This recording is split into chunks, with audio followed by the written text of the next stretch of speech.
So we've got some MMA fans in here, some football fans, I imagine, some Bedford fans, I would hope. Nice.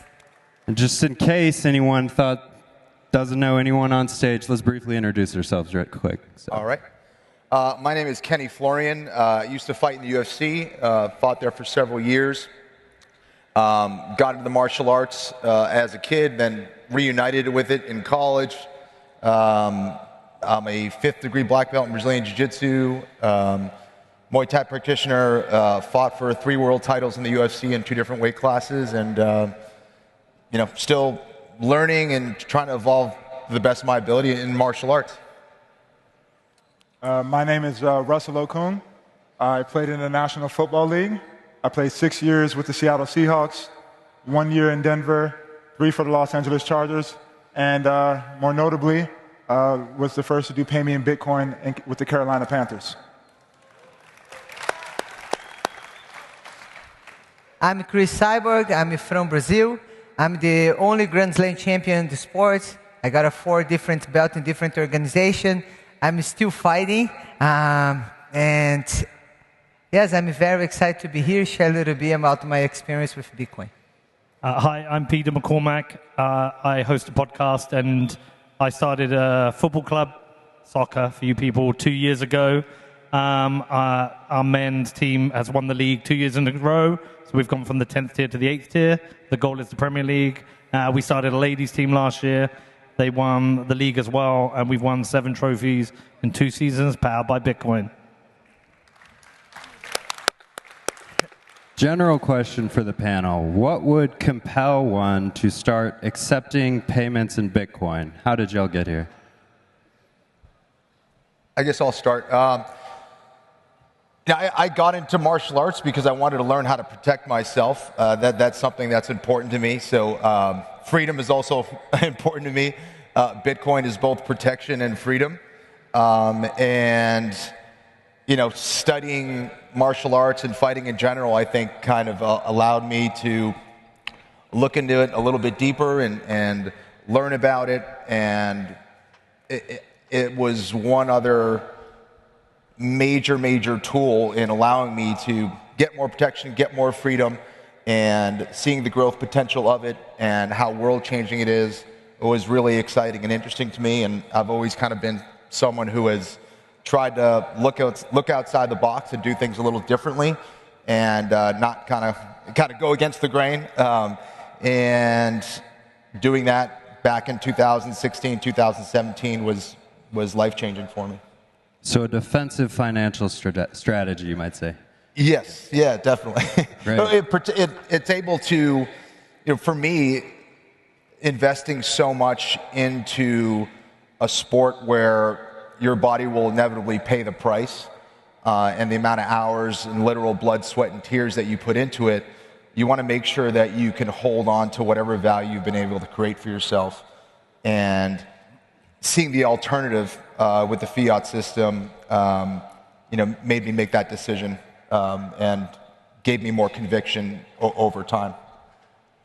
Russell, you were one of the first high-profile athletes to want to be paid in Bitcoin. Tell me about that. What made you decide to do that? Yeah, I'll try my best to explain, but with my specific situation, football is the way out. When you come from very humble beginnings and your family's lost everything, you hold on to a sport, not just for play, but to make a life for your family to get out of this situation. And I think in order to understand why I'm into Bitcoin, I just want to share a little bit about the drive, not just of myself, but many professional athletes. You see, you're playing a sport your entire life, and then all of a sudden, you're in high school, and in order to make it to the next level, you need to be the top 1% in order to make it to the next level. And then when you're in college, it's the same thing. You need to be the top 1%, even less than 1%, in order to make it to the next level. And then all of a sudden, you're in the NFL, and the NFL, an average career span is 3.2 years. So you get there, and now they're telling you that there is a high percentage of divorce as well as bankruptcy in the NFL for about 70 to 80% of people. So you mean to tell me that I've spent all my life hustling and grinding trying to make something of myself. And as soon as I reach the pinnacle of success, the likelihood is for me to lose everything. So when I talk about Bitcoin, when I decided to take Bitcoin, I wanted to reverse that on its head. I felt that there was a solution which could motivate people, that could express to them that finance didn't need to be so complicated. Finance could be easy and simple, could be as easy as pressing a buy button, and your entire life, not just your life would change, but those after you. So that really motivated me to want to push for Pay Me in Bitcoin and do something that I really felt would change sports forever.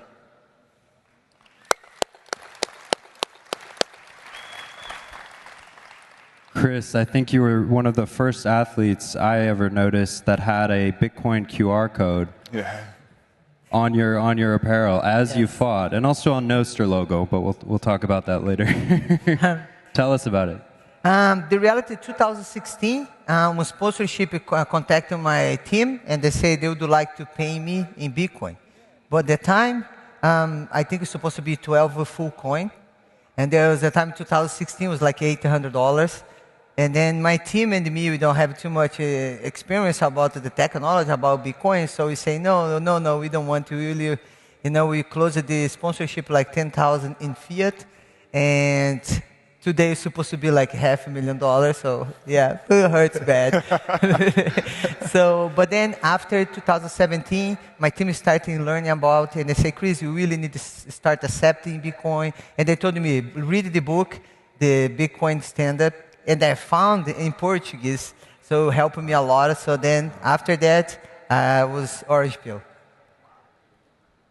All right, Peter, tell us about your football journey. Yeah, so I'm obviously not an athlete like these people, despite this incredible body.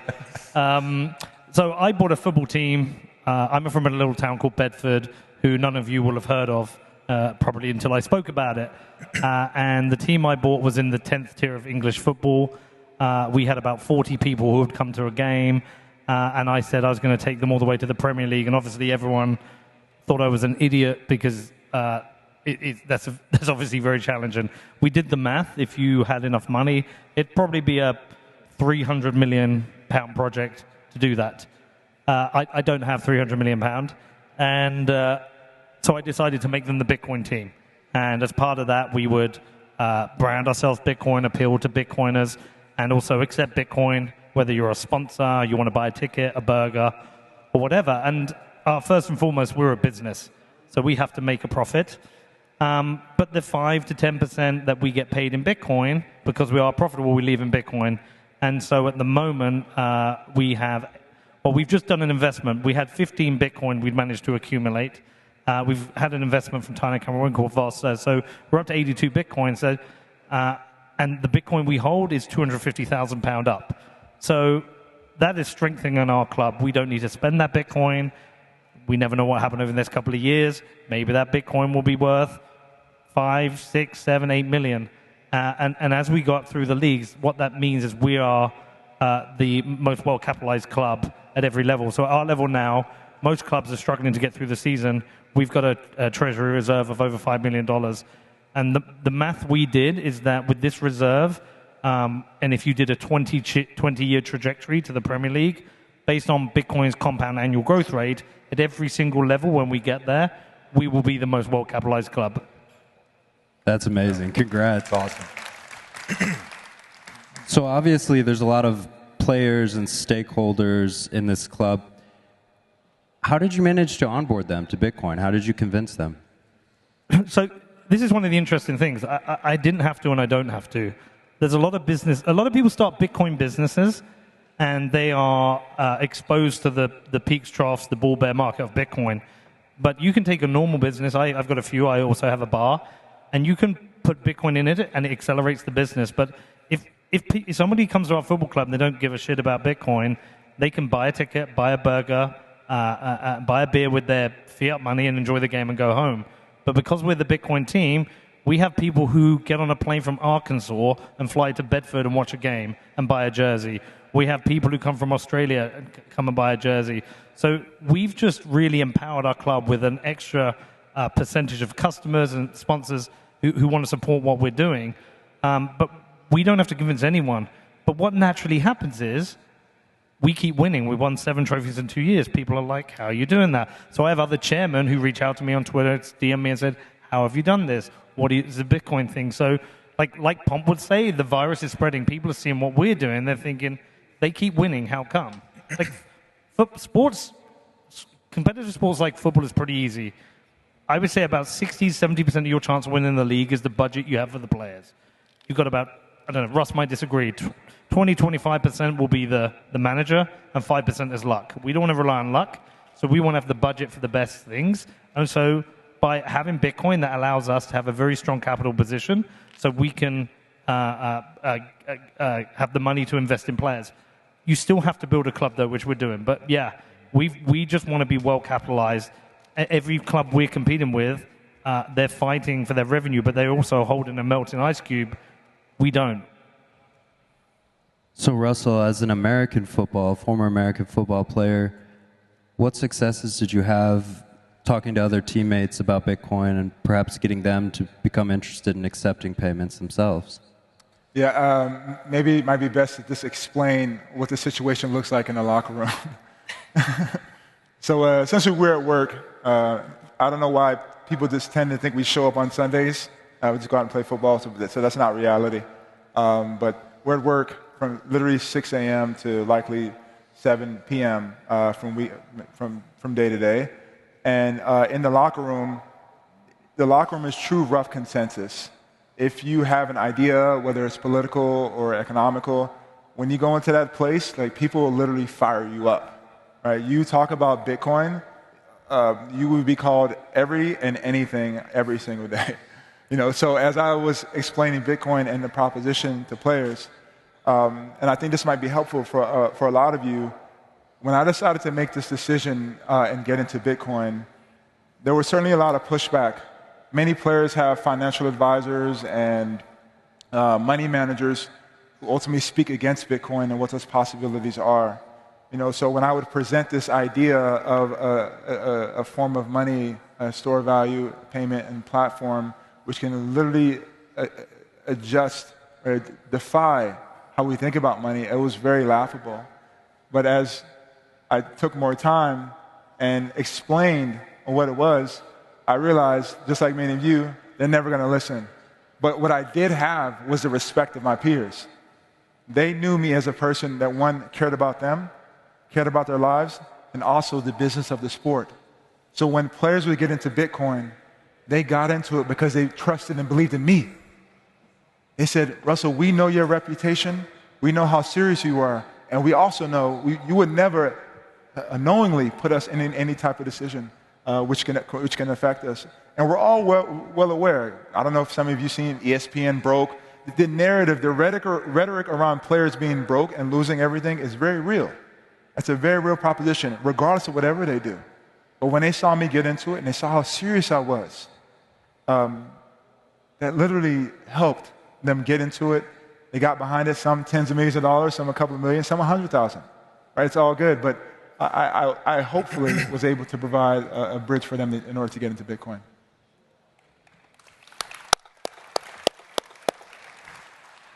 Cris, as a world-class international athlete, I'm curious, have you had any success bringing Bitcoin home to Brazil? What do your fans make of it there? So in Brazil, they don't use it much like receive Bitcoin from the payment. I think you need more information in Portuguese. Like I have a hard time. The biggest challenge is to find the quality videos, teaching you about Bitcoin in Portuguese. I think when this has happened, I think it can change the reality in Brazil. Then start. But I have a big community. But I think when having more information about the payment is good. I send money to my family in Bitcoin in Brazil, so I don't have to wait till the bank open. I don't have to ask for permission. I just send it to them, and right away they receive it. I don't have to think about they're going to have cash, get out to the Western Union, so don't worry about them, but I just send them this right away in the private.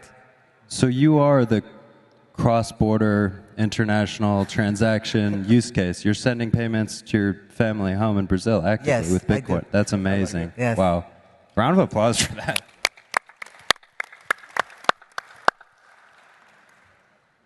Kenny, as a great podcaster and commentator in your post-MMA career, I'm curious, I've sort of watched you begin to use your platform to start to talk about self-sovereign finance and Bitcoin, and I'm curious, what are your plans for the future?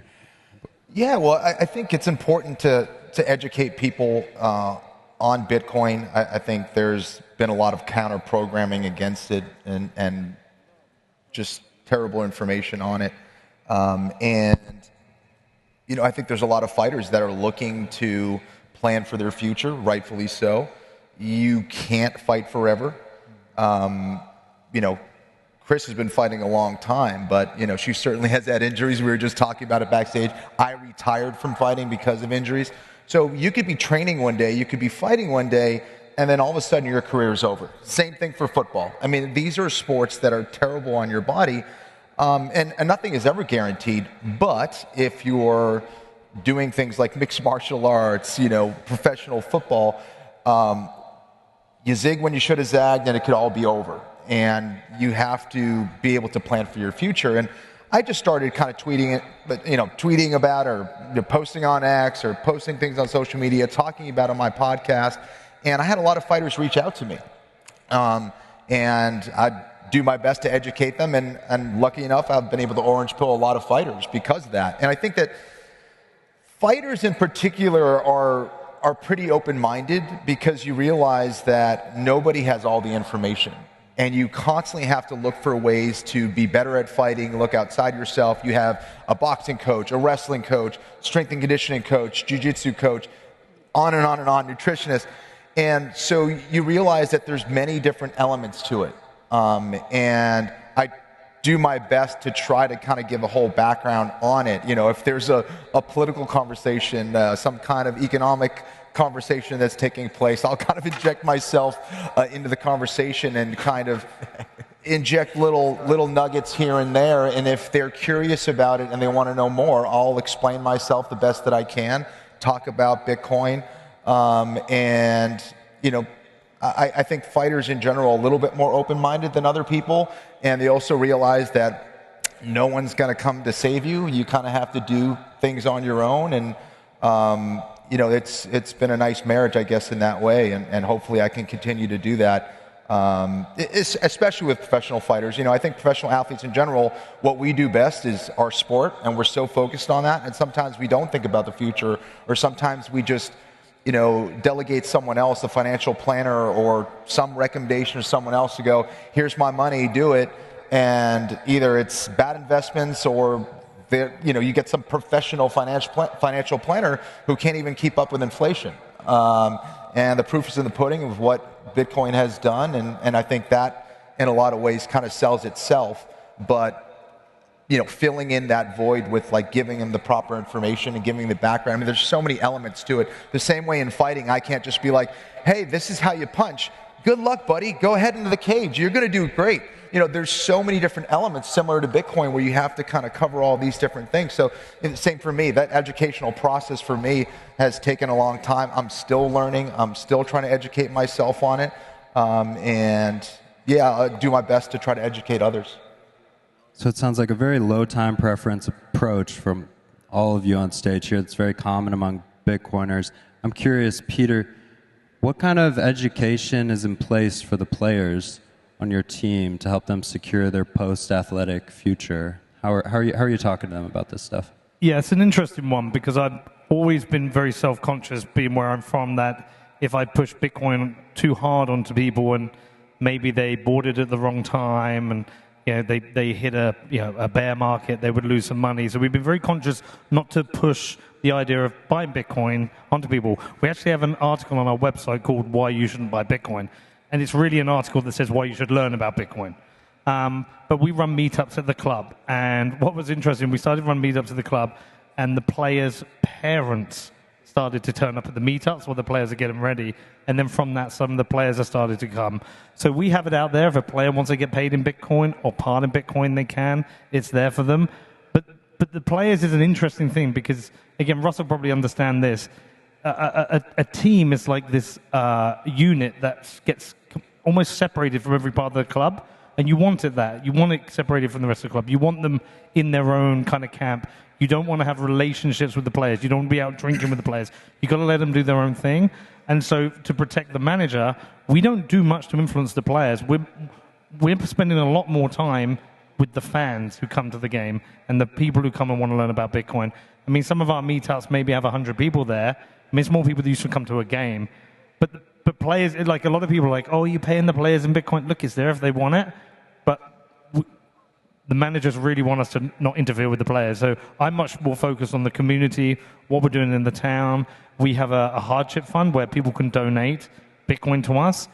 So far, we've raised about £20,000. That's available to all local football clubs. If a kid can't afford to play football, his parents can't afford the fees. If they can't afford the boots, we will pay it. We set up a future fund which donates to talented people in other sports. We now have a netball side. It's a sport you lot don't really know about. It's like basketball that ladies play. So all the work we're doing is kind of away from the players, just because the managers don't want us near the players. You probably know what I mean by that. So on that note, as Bitcoiners, we're all familiar with trusted third parties being security holes, especially in finance. Just for the panel, what advice do you have to young athletes to help avoid this? As they, there are many pitfalls when you start to look into Bitcoin. You could fall in the way of trusted third parties. You could end up losing things on a failed exchange. How do you approach that subject with your fellow athletes? I always tell my friends, just accept only Bitcoin in payment. I tell them, have a lot of bad, like shit coin. Can use some fighters. Sorry the word, but as it is, use the fighters for scam their fans. And I tell them, no, keep your money and your Bitcoin on the exchange. So, yeah, and always keep searching, keep learning. Just a quick follow-up on that. I can imagine with someone with the profile of any of you on stage today, the temptation to create your own token and launch some sort of coin must be immense. How have you avoided that and kind of stuck true to Bitcoin? Yeah, I guess, those things have been presented to me. I think being in the space and learning about it and understanding how that works and knowing that you don't want to be responsible for other people to lose money in those kind of scams, and even like associating yourself in certain ways could look bad. But more than anything else, besides even looking bad, you don't want to be a part of that. People's lives can get ruined, and they have. So, why would you do that? And I guess to your earlier question, similar to fighting, you're always kind of looking for ways of how others could maybe beat you. And you're thinking about ways of like where you're vulnerable, where are your weaknesses, what you need to prepare for, either like known or unknown, because fighting is pretty chaotic. Self-defense situation, like I don't know what someone's going to do, so you need to kind of be prepared for all possibilities. And I think that's where you can kind of learn about Bitcoin, understand it, and protect yourself in the best way possible. And obviously that comes with holding your Bitcoin in cold storage and just being ready for potential vulnerabilities. It doesn't mean it's going to happen, no, but why would you leave yourself vulnerable? In the same way, it's like you don't take a fight unless you're actually going to train like a professional for it. So I see it as kind of a similar thing. Just prepare yourself the best that you can and don't open yourself up to like attack vectors. Yeah. Absolutely. So you've seen the pitfalls of others that have tried this, failed to deliver value to their communities, and ultimately gotten their fans very, very hurt. Yeah. So on the other note, how would you push, what would you tell people in this room who are thinking about accepting payments in Bitcoin for services, for whatever? What advice would you have for them?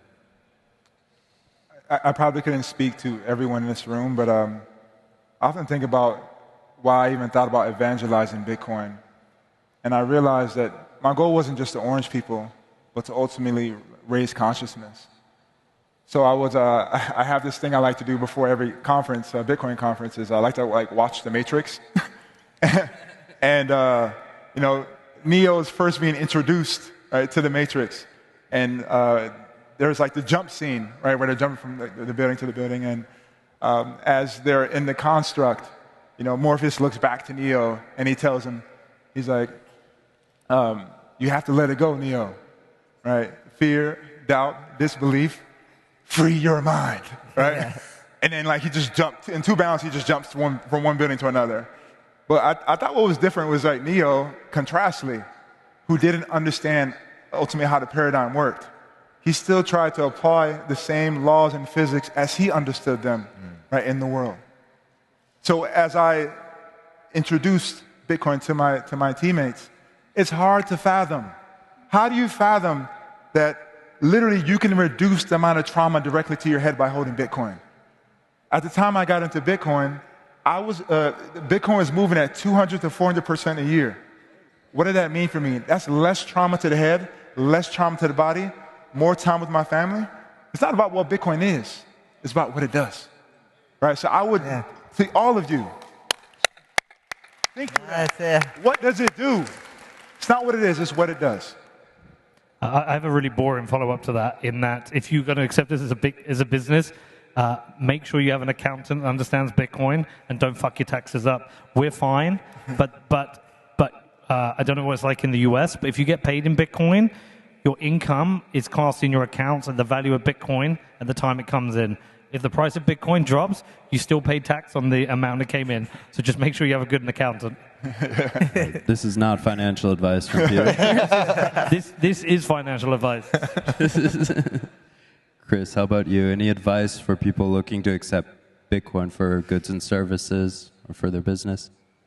Like you said, every time I fight, I don't know if it's going to be the last fight. We always think about the last fight. Most fighters didn't think about this. You think, okay, in my contract I have 5 fights, I'm going to do the 5 fights. Maybe not. Maybe you're going to do one more fight, So you have to be really smart about your money. And I believe the most sound money is investing in the Bitcoin. And I always tell my partner trainees about Bitcoin. What I do is I do the $5 donation. And when they're interesting about it, I say, put your Bitcoin wallet. And then I send to them $5 as a gift. And every time, Bitcoin go high, I tell them, go check your wallet. Some say, so high now, get excited about, and then get interesting about. I think when you're happy, we share the happiness with others and explain about the Bitcoin. Spread the Bitcoin, folks. Give it up. Thank you for joining us today, Thank you, guys. I appreciate it. They're great advocates for Bitcoin, and they're promoting the future of self-sovereignty around the world. And it's beautiful to see. Yes. Thank you so much. Thank you. Thank you, guys. Next year, we are bringing the Bitcoin conference to the American West, Las Vegas. The brightest minds in the world will converge to deliver Bitcoin history.